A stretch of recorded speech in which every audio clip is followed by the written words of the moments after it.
O mês de maio é o mês de conscientização do Dia Nacional do Combate ao Abuso e Exploração Sexual de Crianças e Adolescentes. E por isso hoje a gente veio até o Conselho Tutelar de Camaçari para falar sobre o assunto. E quem conversa com a gente é a coordenadora Carla Santos. Carla, eu queria começar falando com você sobre um caso recente que aconteceu aqui em Camaçari. Um homem foi preso pela Polícia Federal por suspeita de prática de abuso e exploração sexual. Esse foi um caso isolado aqui em Camaçari. Vocês aqui no Conselho Tutelar já têm o costume de lidar com esse tipo de situação? Bom dia a todos. Esse caso em específico é um caso isolado.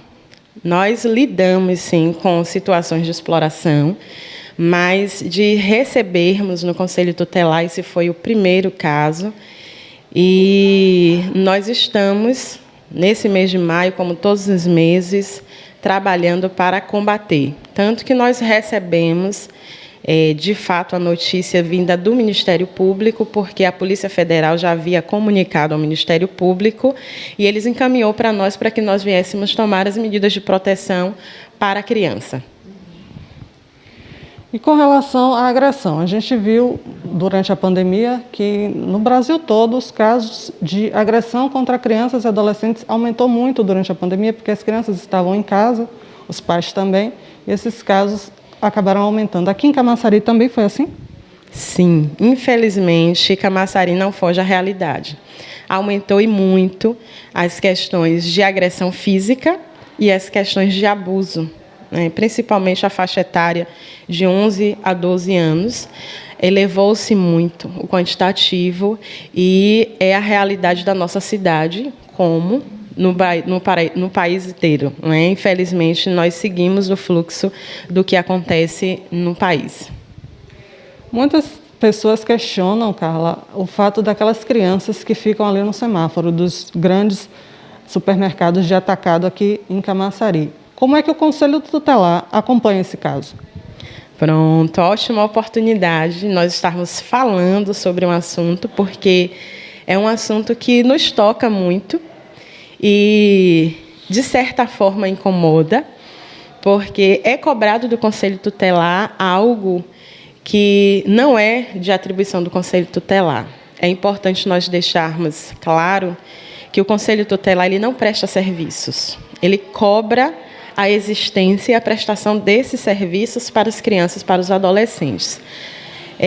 A lei e o fluxo que nós seguimos determina que, nesses casos de exploração do trabalho infantil, deva existir uma equipe de abordagem. Já vem se discutindo isso há muito tempo, mas na nossa cidade, quem se predispôs a fazer essa busca foi o juizado. Então, toda vez que houver uma criança no semáforo, vamos chamar o Conselho Tutelar. Não é o Conselho Tutelar que deve ser acionado para ir retirar aquela criança com a sua família. Deve ser acionado o juizado para que eles retirem aquela família e tragam ao Conselho Tutelar para que daqui nós viemos fazer a averiguação de como está a situação daquela família.